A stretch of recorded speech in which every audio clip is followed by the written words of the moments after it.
It's my great pleasure this evening to introduce this year's recipient of the Visiting Professorship for the International Summer Program. This is Dr. H.Karim, Professor of Communication Studies at Carleton University and Director of the Carleton Center for the Study of Islam. We are very fortunate to have Dr. Karim with us this week. With his very high standards of scholarship and his willingness to have his scholarship engage with public issues that matter, especially questions of Orientalism and Islamophobia. He has made an impact through his roles as an administrator, as a public intellectual, and as an academic. As an administrator, Dr. Karim has chaired for many years the School of Communication Studies at Carleton University, directed its newer but increasingly important Center for the Study of Islam, and served as the director of the Institute of Ismaili Studies in London. Not only did he serve the Institute, but he served at a critical time in its transition to a world-class research organization that matters. He is one of the few people I know who can administer with compassion, with insight, and I think his enthusiasm and support in these administrative roles has allowed knowledge to spread beyond the confines of these institutions. Second, as a public intellectual, Dr. Karim has engaged issues that matter. He served as senior policy analyst in the multiculturalism program of the Canadian government. He served as chairperson of the Committee on Equal Access and Participation. And he served as author of numerous editorial interventions in the public media of much influence. He has been honored for these wide-ranging roles by the Government of Canada for promoting collaborative activities among Canadians in different cultural and interfaith communities. As an academic, Dr. Karim has produced marvelously written interventions in the context of knowing the plural Muslim past and presence.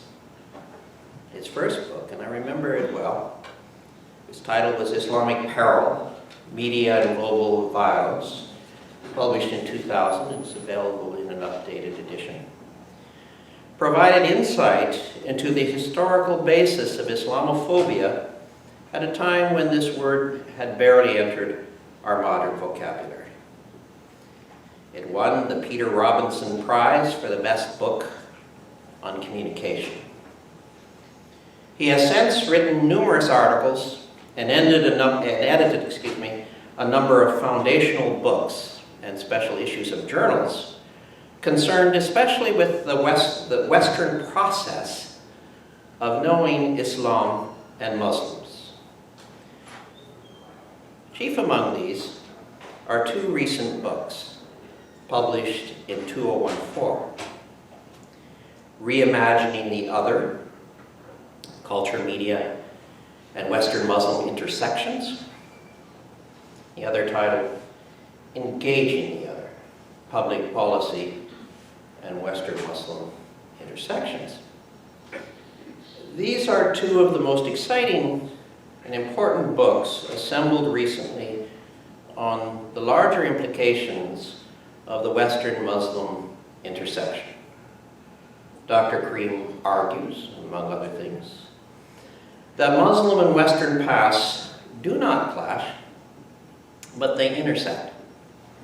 And they intersect in numerous ways, numerous meaningful ways. They don't just intersect. They intersect and cause things. And what is more important, it is his argument that this intersection Western Muslim intersection, and by understanding what it is, can provide the foundations for a public policy that matters in the future. The scholarship is powerful. It is rich with nuance, rich with implications, and I encourage you all to read both the books. Please join me in welcoming Professor Karim.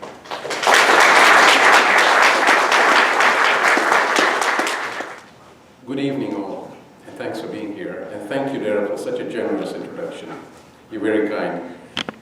Daryl and I have been friends since we were students at McGill University in the Institute of Islamic Studies there. And we've had an opportunity to meet with each other on an ongoing basis.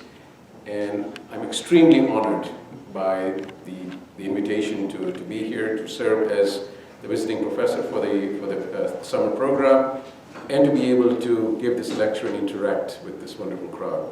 Thank you for being here. Well, this is the topic, reimagining self and other, knowledge, power, and the clash of ignorance. Now, I understand the image is not exactly clear.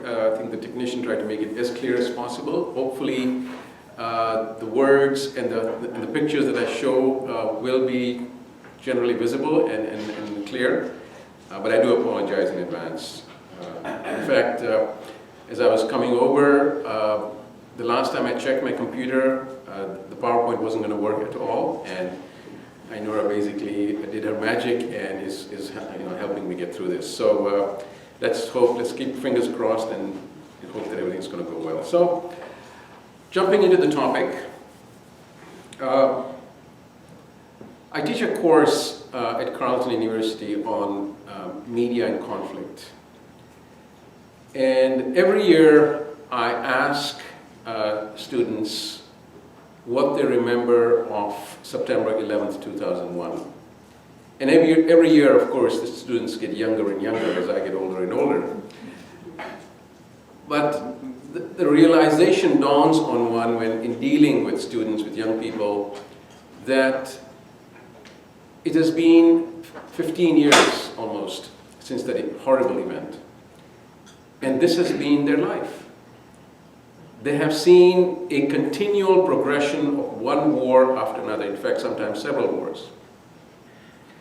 It has not been a pleasant period to live through. We turn on our TV, those of us who still read newspapers are bombarded with negative images, people dying, people being bombed, killed in other ways. It seems to be a very horrible world. What I'm trying to do today, and I have been in my work over the last few years, is look at the other side. How can we get along? How can we reach out to people who perhaps are very different from us? So these are the images that we have seen, or these are the kinds of images that we have seen over the last 15 years. They have not been very pleasant. And I deliberately selected these images because I want to fragment the notion of self and other. And here there are several selves and several others. And none of them are doing good things, unfortunately. The impact on our politics, on our public policy, on the way we think about democracy around the world, all this has been shaped by the kind of events that have been taking place. And as events move on, leaders who may become very powerful, and even if they're not elected, they still will continue to speak on various matters and continue to be quite influential about issues that are affecting us today. And what we need to do is to understand what are the causes of this kind of thinking. How are people building this, literally building walls, rather than reaching out to each other? What is the what is the barrier? What are the barriers between self and other? Who are self and other? How do we conceptualize them? Now, you may have heard of the idea of the clash of civilizations. You may have heard of this book by Samuel P. Huntington. He was a professor at Harvard University. He died a few years ago, but he seems to have left a lasting legacy in terms of his ideas, and they have been hotly debated. He basically says, and many of you may know this already, that there are a number of civilizations around the world, and there are what he calls gulfs or fault lines between them. He uses the geological metaphor, with which I imagine people in this part of Canada may be a little familiar, perhaps too familiar, to basically say that these are natural divisions between civilizations. That people of different cultures, different civilizations just do not get along by nature. That especially Muslims and the Chinese as civilizations are inimical. They are natural enemies of Western civilization. And it's this kind of thinking that there is no hope, that there is no interaction, that there is no interpenetration of ideas, of cultures, of ways of thinking, and perhaps disagreements. But to see that civilizations completely stand apart from each other and are destined, inevitably, to go to war with each other, to tear each other apart. His ideas were shaped largely by the Cold War, when, of course, there were two major enemies facing each other, NATO and the Warsaw Pact countries. And after the early 90s, he seemed to have been worried about losing his job, because that's what he'd done all his life. And then he found other enemies, because he'd been advising the American government for decades. And now, his work, his scholarship seemed to be irrelevant. But he was able to reinvent himself and find other enemies that American policymakers could think about. They could fear them, and they could prepare to fight them. Well, unfortunately, one could say that his prophecies, in a way, did come true, but that's debatable. There was also another book that he is less known for, Who Are We? And this also speaks to today's topic. It's about identity. It asks the question about the self. Who is the self? Who is the American self? How is it to be conceptualized? And who is not part of the self, which is perhaps a more pertinent question in terms of developing policy and building walls. So what this does is ask a number of questions about the self. Who am I as an individual? How does gender play a role in constructing my notion of self? What about sexual orientation? How important is family in constructing the notion of self? Who do I belong? Where do I belong? For some cultures, this is a very important question. For others, it may not be so important. What about culture? What about language? How does that help constitute who am I? How do I see myself? What is my self-identity? And ethnicity, race, nationality, and of course, religion. So these are some of the ways in which the self is constituted. But often, these are not necessarily natural things. It's how we are trained to think from childhood. It's how our culture shapes us. Because whether it is our family, our schooling, our church, our mosque, our synagogue, our temple, these are ideas that we are absorbing from childhood to think of how we belong to a particular community and communities, particular groups of people. How do we self-identify? And what groups do we belong in? And who do we not belong with? We don't necessarily think about this in a very conscious manner. Some people do. But most people basically just absorb this as a way of growing up and of socialization. So the other side of this is that who is the other? It's not the self. That could be a very quick answer. That the boundary between self and other defines who I am, because what the other person is, I'm not that. It could be as simple as I'm Canadian, I'm not American. But then what about dual citizens? But we'll get to that later, the complications of life.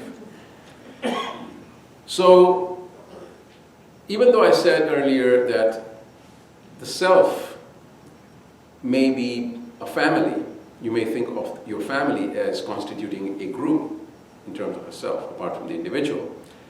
Sometimes your individuality may trump this notion of who I am. And your family members, it may be your siblings, but also your parents, your children, your grandparents, whoever, your cousins. There is a certain tension there, there's a certain relationship, but you are also identifying yourself as a self who is distinct and different from them. It may also be, in terms of groups, a professional group. Let's say you're a pharmacist and you have a certain relationship with doctors. And there may be certain professional tensions there, and that's how you may define yourself in terms of your standards, your goals, your aspirations, and the rivalry with that other group. It may also be, of course, another ethnic group with whom you have a certain relationship.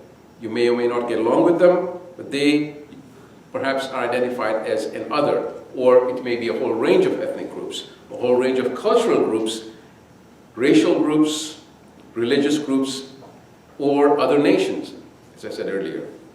So these are different ways of thinking about self and other, but they have real implications, because often, not always, the other is conceptualized as a savage and a barbarian. That these are people who are not like me, you look down on them, we look down on them, and there is this very strong enmity or rivalry between the self and that kind of another. My work's been influenced by Professor Robert L. Ivey's one study.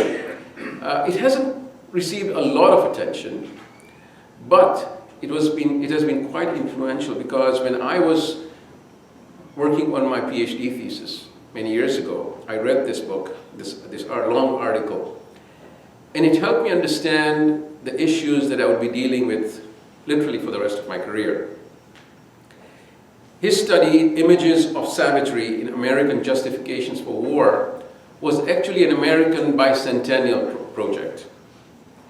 He looked back over 200 years and beyond. In 1976, back to 1776, and tried to understand how did American politicians, journalists, historians, and other public intellectuals present the other, the enemy, with respect to the American nation, the American people, however they were conceptualized, the American self, if you will, although he doesn't use that term. And some very interesting findings came through, because it was a major project. He began with the 1770s, the late 1770s, and identified through the literature that he looked at indigenous people in the United States, Mexicans, the British/Canadians. Later on, during the World Wars, the Japanese, before that, in the First World War, the Ottomans, the Germans, and then the Second World War, the Japanese and the Germans and the Italians, and then the Koreans and the Vietnamese, and so on. And he was able to draw from this certain continuities, certain consistencies, that the self was usually presented as civilized, and the other usually as barbaric. The self is always peaceful, mostly always. The other is violent. Among all these descriptions, that's the general image that seemed to come out. The self is enlightened, the other is savage. Now, yes, this is an American study, and as Canadians we have certain conceptions of Americans and so on, but this is a human tendency. It's not unique to Americans. It's something that perhaps all of us do, as a nation, as a people, as individuals. There's a tendency to see the self as good and the other as not so good. And perhaps the problem really occurs when the attitude of self-righteousness begins to take hold. When one begins to feel that I've got to do something about this, and whether it's chopping off heads, or going to war, or imprisoning people, or whatever, this has very major consequences on the people who are considered to be others. So the question I've been asking is that, is the other always an enemy, a rival, or basically an outsider, an alien? And yes, the other can be a rival, but can also be a foil to the self. So if we look at the relationship between mother and child, in terms of the individual distinctness, perhaps male or female, certainly the age difference and so on, they are deeply related to each other. They have a profound bond of love and affection with each other. Yet, there's a conception of the child sees herself as an individual and the mother as a separate person. And the child may not always get along with the mother, but there is overall, this one would hope, a relationship which is strong. Similarly, the relationships between men and women, and between groups and communities who collaborate with each other. There may be rivalries, there may be certain tensions, but it's not absolutely necessary that the other is viewed as an enemy to go to war with, or to fight. So the key issue here is difference. That the other is different from the self. We cannot erase that. And the idea of the other, it's basically, as I've been saying, it's how we think. How we think of the relationships between different kinds of people and groups. I hate to use this word, but you could say that it's hardwired into our brains as human beings to think in those terms. But what I'm saying is that this notion is not necessarily always negative. It doesn't have to be that. That they are not always rivals. The relationship of the self and other is constructed culturally. As I said, from childhood, we are taught, we are socialized into thinking about different others in particular ways. And some others we get along with, and others we do not get along with. The idea here is of difference, as I said earlier, that we recognize the difference, that some groups are different from the group that I may see myself as belonging to, whether it is ethnically, culturally, linguistically, religiously, whatever.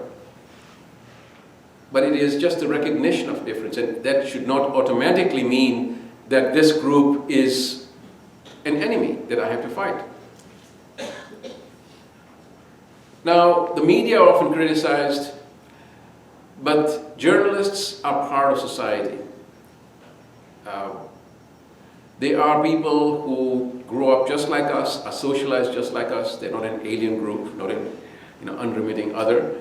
And they basically reproduce what society thinks. Of course, sometimes they may exaggerate for various reasons. I was just having a conversation about how commercial interests may be at stake as well. But let's remember that if the kinds of ideas that they were presenting to us are completely nonsensical, we wouldn't be listening to them. That particular program or newspaper would completely go out of business. So in a certain way, they are reflective of the biases and stereotypes of society in general. They just play a particular role. And of course, politicians play their role.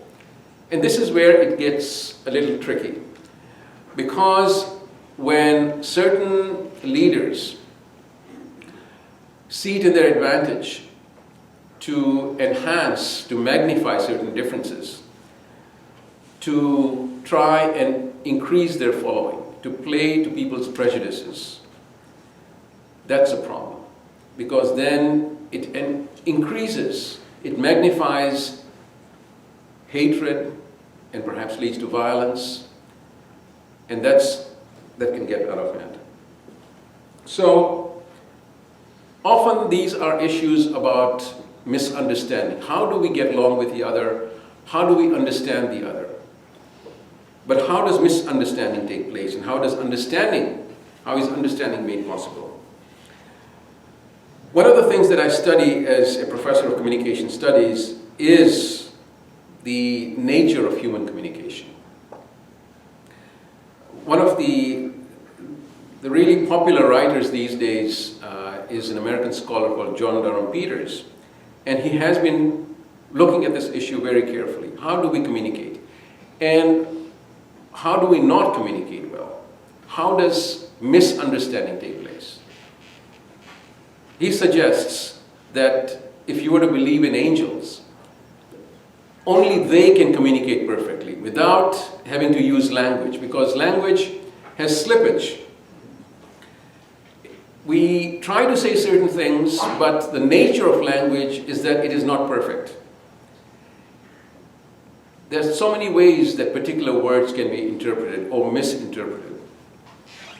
And when, even between people who speak the same language, we know that there's constant misunderstanding, even within a family.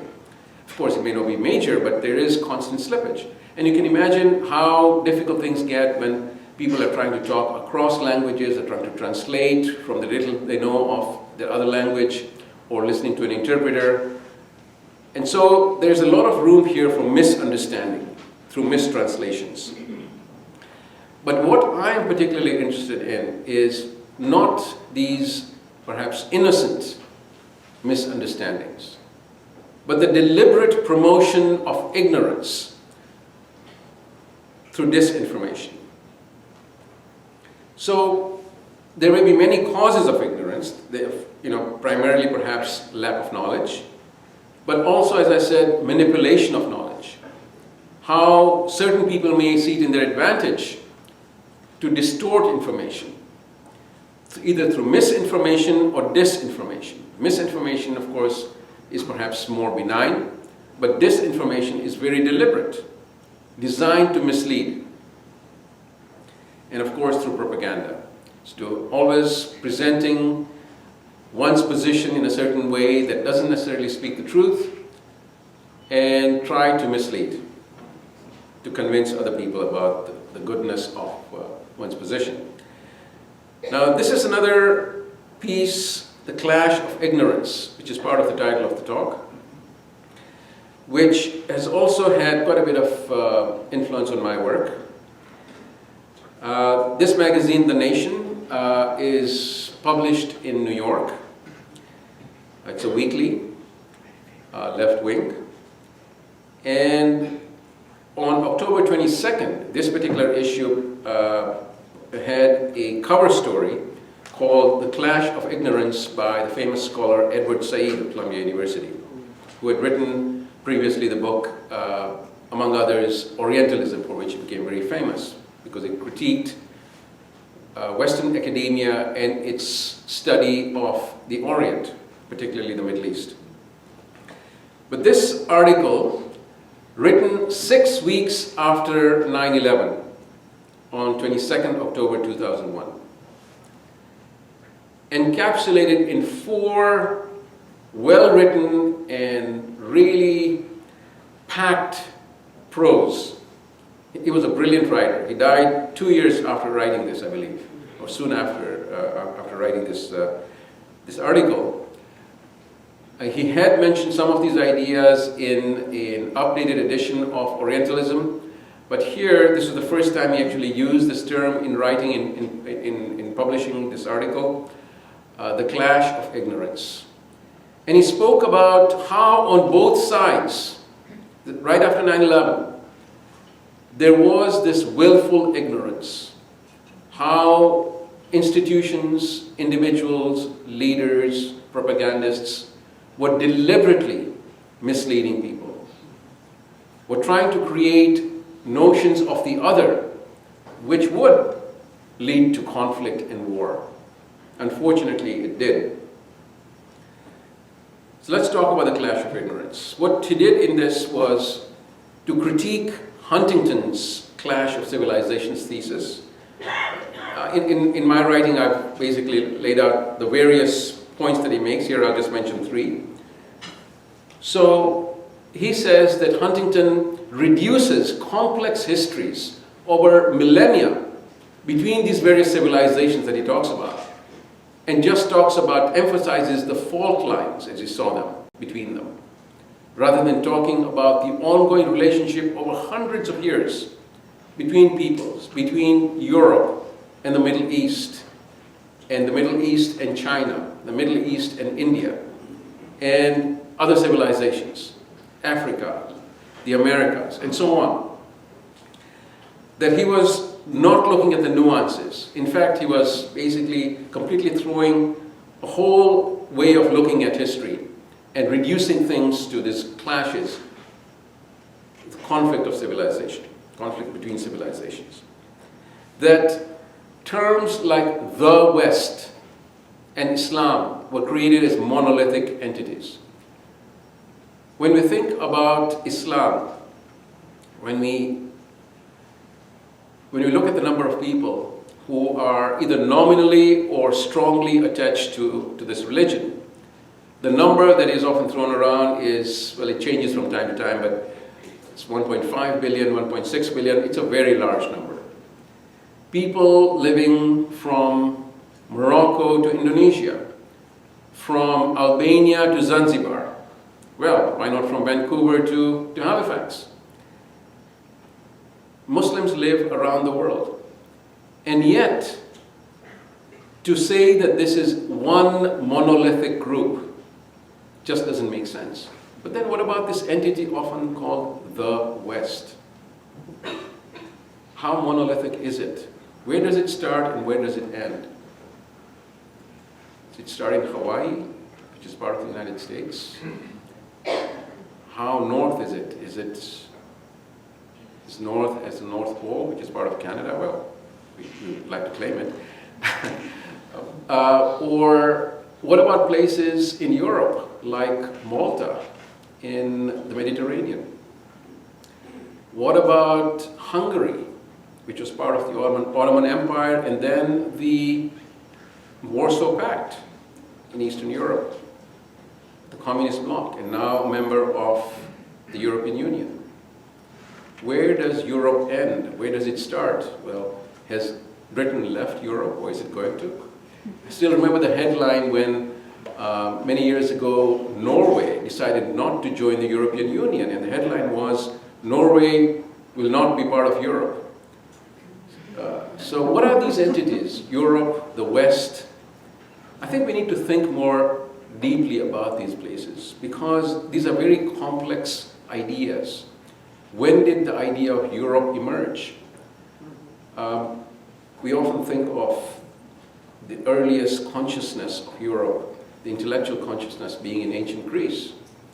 Well, if you've looked at the writings of Plato and Aristotle and the other philosophers, they had a very strong sense of the Athenian self, or the Greek self. And people, not only in the south or east, but also in the north and the west to them, were all barbarians. There was no sense of a Europe that was developed many centuries later, during the Crusades and thereabouts. But this is a moving target, if you will.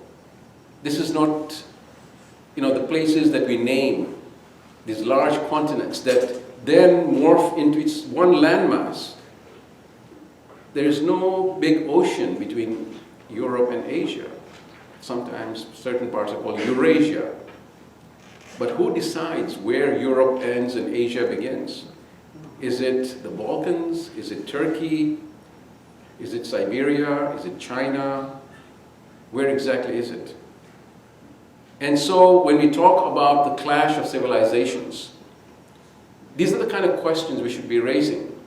Because often our politicians, journalists, just throw these things at us, and we don't have the time to think about these things, but they're having real consequences in terms of how we think of the other and who we go to war with.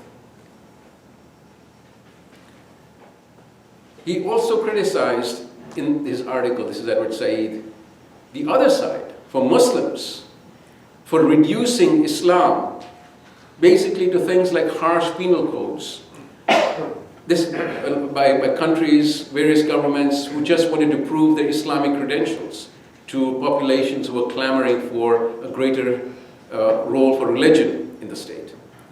And so, going beyond the critique in Orientalism, where he just criticized mostly the Western academics for the way they were looking at the East, the Orient, here there was a more even-handed approach to look at both these civilizations and how they were misconstruing each other, how they were creating willfully creating ignorance. You may or may not know this person, but he is the Prime Minister of Hungary, Viktor Orban, and he says, Islam was never part of Europe. Well, a lot of people would disagree. And in a way,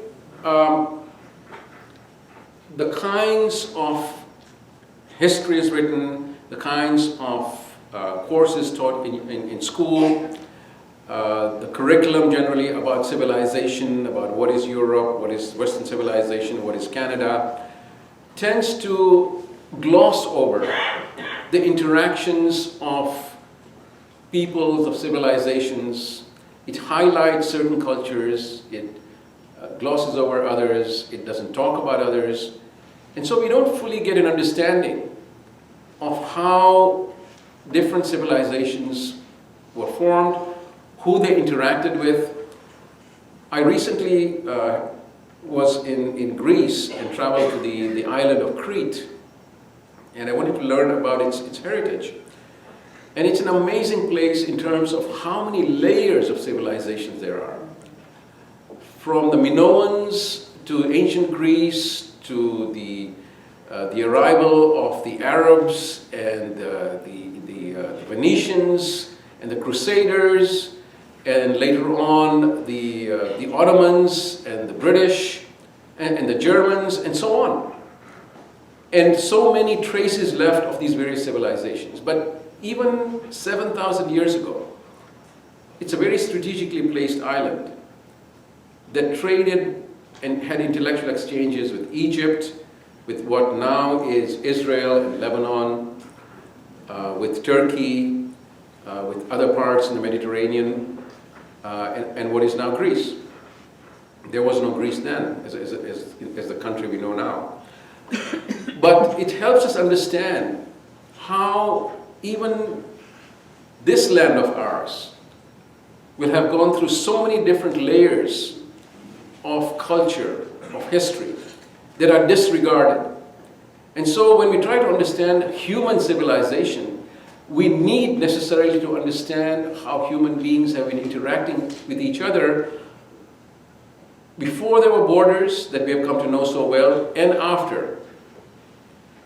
That this continent of Europe had a very thriving engagement around the Mediterranean.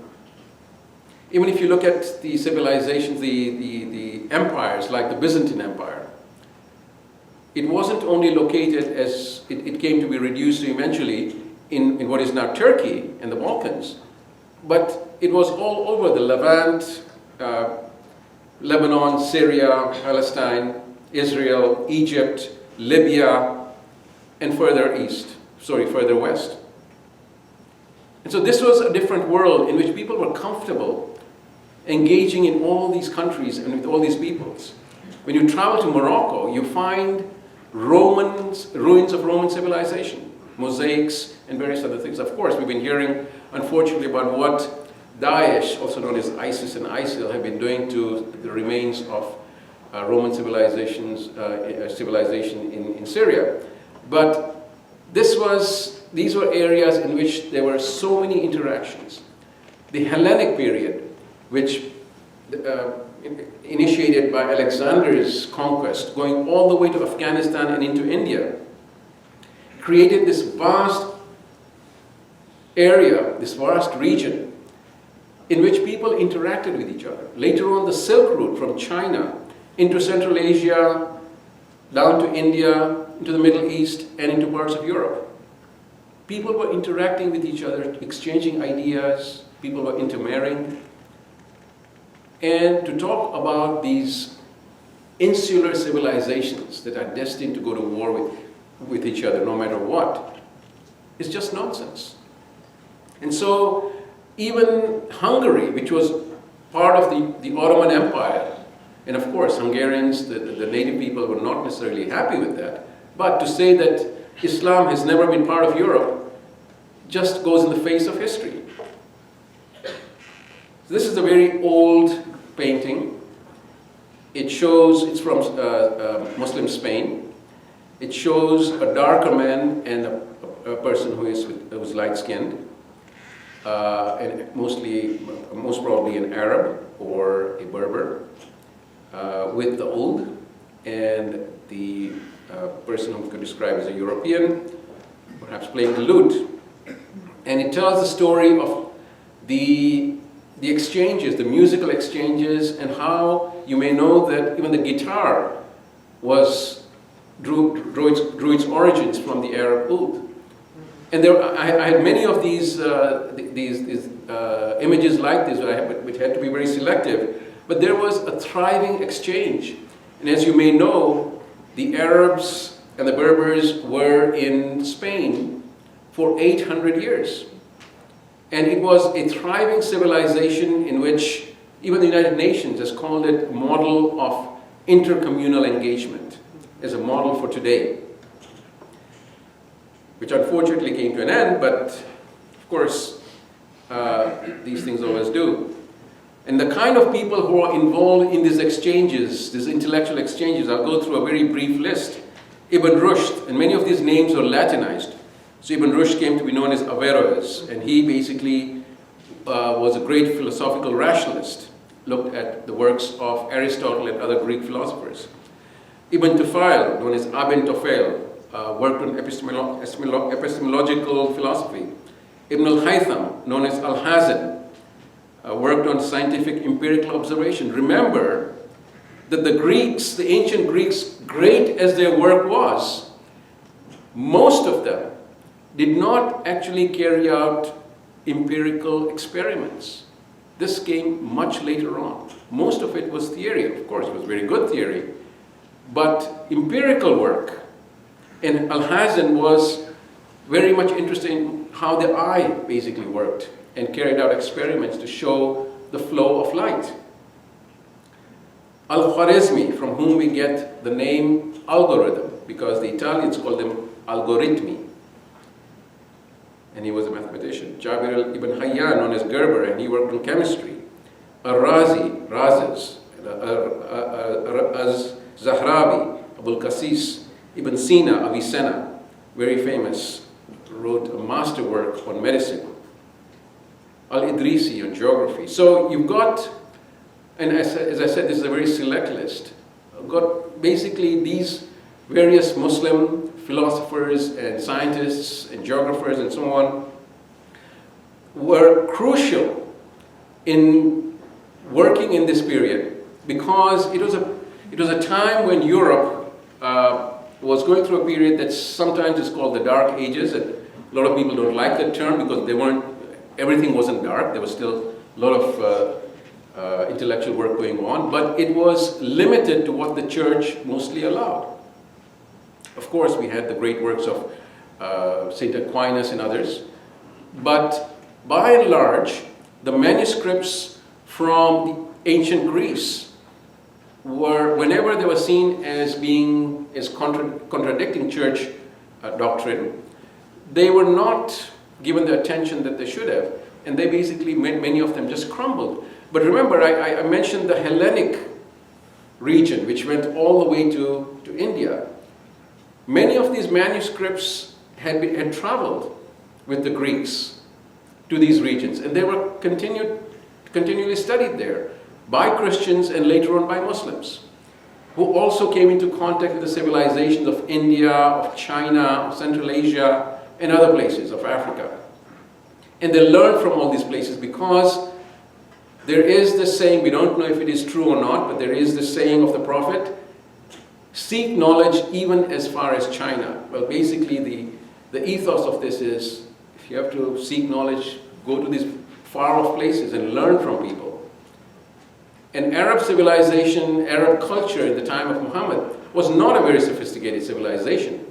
But in a few centuries, because of this enthusiasm to learn, it did become great. And what did it do? It basically passed on that knowledge through Spain and through Italy into Europe just before the Renaissance.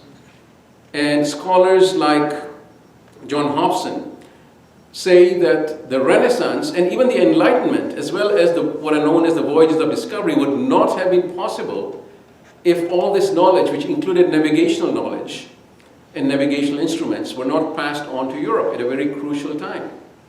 So we have this acknowledgement, slight acknowledgement, but nevertheless, there is an acknowledgement of the role that Muslims played in passing on Greek knowledge to Europe. You may be familiar with this particular painting by Michelangelo. It's in the Vatican. And unfortunately, it doesn't look that clear. In the middle there are Plato and Aristotle. And they've basically, Michelangelo's arranged a whole number of other Greek philosophers and scientists in this school of Athens, this mythical school of Athens, or it's fictional, I should say. But unfortunately, I don't have a pointer, but right there's a man with a turban. I'll show you a detail. Right there. It's Ibn Rushd, whom Michelangelo has included, well, at least one guy. Looking over, I think it's Pythagoras. Of course, it's completely anachronistic because they were not in the same period, but this is the story which that painting is telling. This is another image which Razi, whom I mentioned also, who had worked in medicine. It's in a stained glass window at Princeton University. I actually used it for the books that Daryl mentioned, Reimagining the Other and Engaging the Other, slightly retouched, but I did get permission from Princeton to do this. So, how shall we then reimagine the other? What is said about this? There's a number of people who have argued very strongly for this, that we need to reassess how we learn about the other, what we know about the other. Professor Richard Bullitt, who was my own professor at Columbia, basically urges for a fundamental reconsideration of the long-term sibling relationship between Christians and Muslims.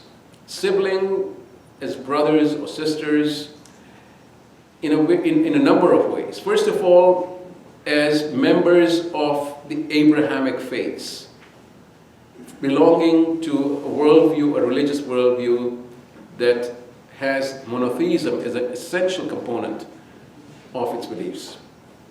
And also this long history of interaction between Muslims and Christians. And keep in mind, of course, I'm not only talking about European Christians. Let's not forget Eastern Christians, because that's where Muslims have the greatest contact with Christianity and with Judaism and Zoroastrianism and Buddhism.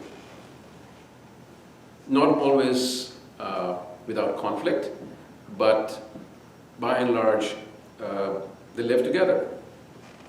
Professor John Hobson of Sheffield University says that the West is a poly-civilizational amalgam that is significantly constituted by Muslim ideas, technologies, and institutions. With this understanding, with this understanding, we can puncture the very Western hubris, and he's referring, the article that this is drawn from in my book, is critiquing the clash of civilizations thesis. So we can puncture the very Western hubris that marks the essence of the idea of the clash of civilizations. And the Aga Khan continues in the same vein. What this means is a readiness to participate in a true dialogue with diversity. But that takes work, and it takes patience, and above all, it implies a readiness to listen. How often do we listen to the other? Or do we have preconceptions about what the other is saying and what we are hearing?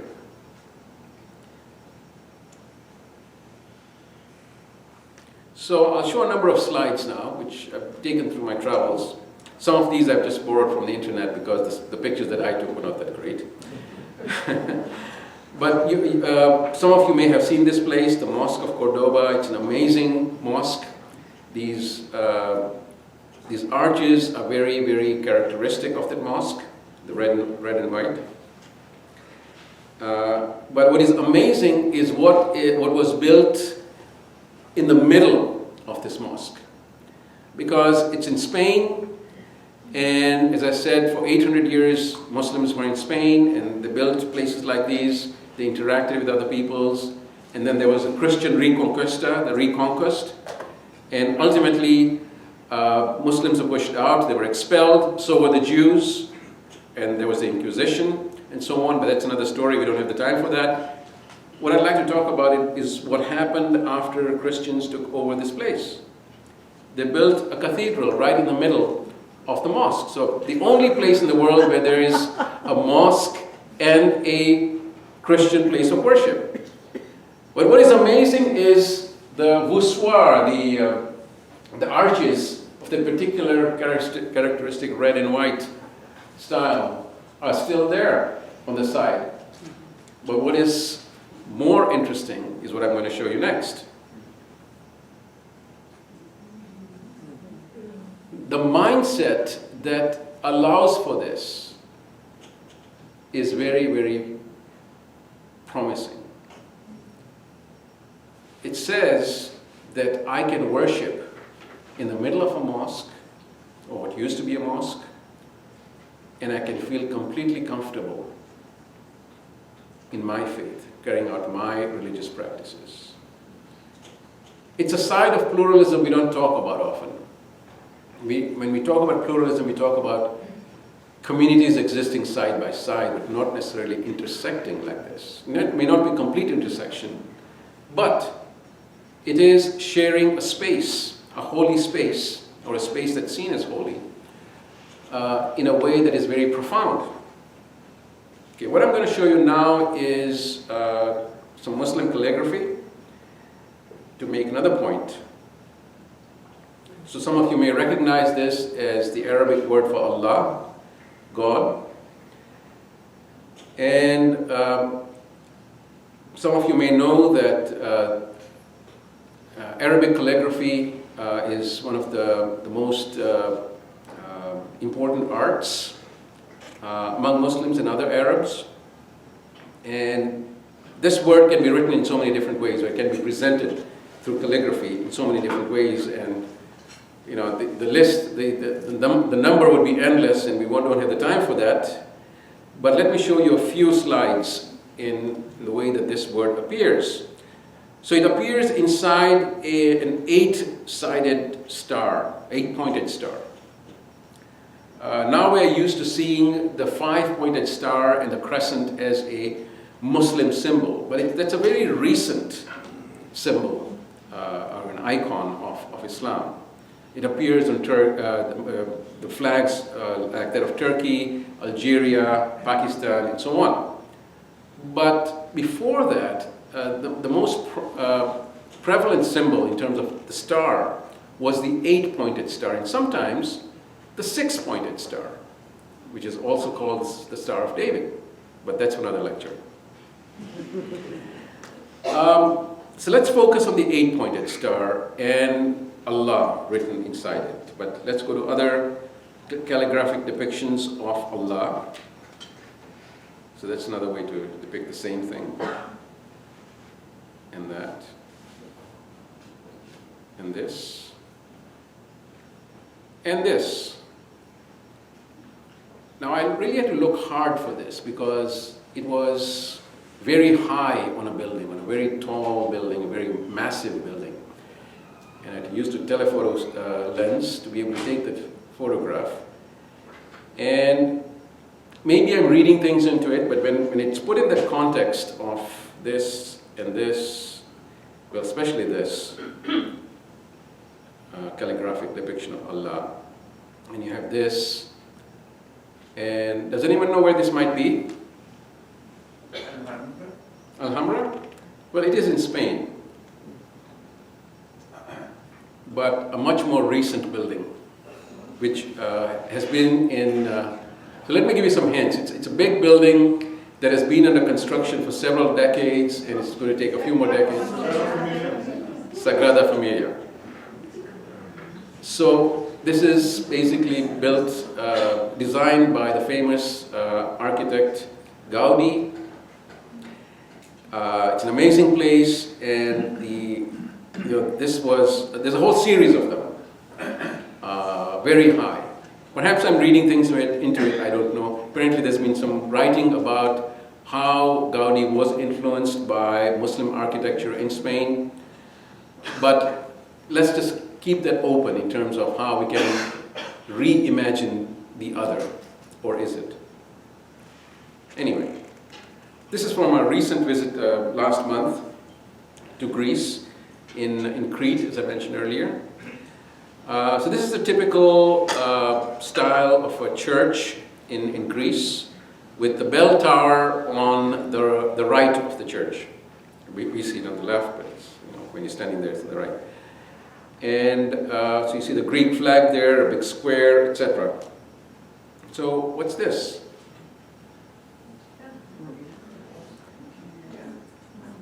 So as I mentioned earlier, the Ottomans were in Crete and other parts of Greece and the Balkans for a long time. And often churches and mosques would go back and forth between, some mosques, some churches were protected. In fact, the Ottomans wrote decrees protecting the Orthodox Church because Crete had been occupied by the Venetians, who preferred Catholicism, so even in terms of the interfaith relationships between Muslims, between Christians and Christians and Christians and different Christian denominations and Muslims, there was a variety of dynamics taking place. But here, this is today. Of course, the minaret is not used for the call for prayer. This is a church. But again, I ask the question, what is the mindset that allows for a minaret to remain 100 years? They were not happy at the end. And eventually, with the help of the great European powers, the British, the French, and others, the Ottomans were pushed out. So there was a lot of bitterness, and yet this, and it's not the only example. I have many other pictures as well of minarets in other places. This is in Hania, and there's a mosque as well, which is preserved on a very prominent waterfront, along with other buildings. So certainly some food for thought in terms of reimagining the other. I also visited Lebanon 2 weeks ago. It's been a very busy summer for me. I was asked to serve as an external examiner for a university there, a Catholic university. And on the first day, I was basically, I was being shown around, and I went to the top of this hill near Beirut, and it's the shrine of Our Lady of Lebanon, the Virgin Mary. And it's an interesting place because a lot of people go up there to be blessed. And many of them, as they go up, they write their names along the stairs on the wall there. And many of those names are Muslim. I had taken some pictures, but when I included them in this PowerPoint, the whole thing became very unstable, so I just pulled them out. but it is amazing. So when we talk about that intersection of religiosity, of course Mary is a very important figure, Maryam in the Quran, and yet this is not, the whole notion of statues and images, the supposed prohibition in Islam, all that notwithstanding, Muslims still go to this place, which is actually a Christian shrine built by the French when they were in Lebanon. So certainly people are doing this as a fact of life. They're not making a big deal about it. Lebanon, as you know, has been through a civil war in which people identifying with various religious groups, the Maronites, the Greek Orthodox, the Druze, the Shia Muslims, the Sunni Muslims, and others went to war with each other. And that memory, as I found out, it was my first visit to Lebanon, is still very alive. And yet, this. And people are trying to come together. The government is more or less non-functioning. They haven't been able to elect a president for the last 1.5 years, but the people are a completely different story.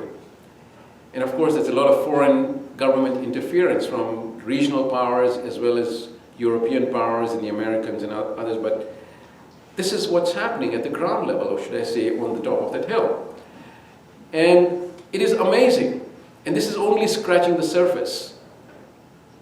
I hope to travel to Hungary and see what's remaining of the Ottomans there under the current Prime Minister. I'm sure I'll find certain things. But when we travel to these places, do we look for these things or we just pass them by?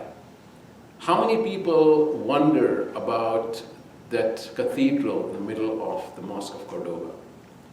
How many people look at that star with the possibility of that inscription, Allah, on a cathedral, if that is true? I think we need to open our eyes when we think about the other and the self. Unfortunately, people like these have other agendas and other ways of doing things and other ways of thinking about the other and telling us what we should do. And not only them, but people like these as well. Because there is a certain gain to be had by dividing people, by creating conflict, by making the other seem completely alien with whom you cannot have any understanding. So basically, to leave you with this last word, the other needs to be reimagined, and by both sides. Thanks very much.